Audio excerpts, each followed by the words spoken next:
Ikalawang araw pa lang ng bagong taon, pagsubok agad ang hinarap ng 3 pamilya o aabot sa 6 na individual na nawalan ng tirahan dahil sa sunog na tumupok sa barangay Pinagbuhatan, Pasig City mag-aalauna ng madaling araw kanina.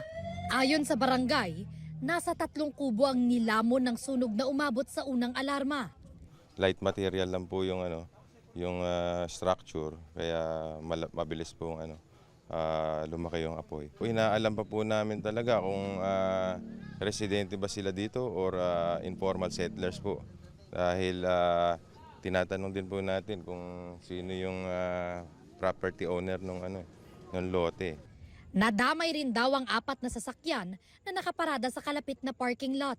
Yung may kubo-kubo, yun po yung talagang totally damaged at tumawid doon sa parking na may nadamay na ilang sasakyan. Ganito kalalang sinapit ng isa sa mga sasakyan, habang nalusaw naman ang harapang bahagi ng 3 iba pa. Inaalam pa ng BFP ang sanhi ng sunog at halaga ng pinsala. Base po sa initial assessment nila, wala naman pong kuryente doon sa mga structure. May iba pa po sigurong tinitingnan yung kasama natin sa Bureau of Fire. Mag-aalauna 30 na ng madaling araw nang maapula ang apoy.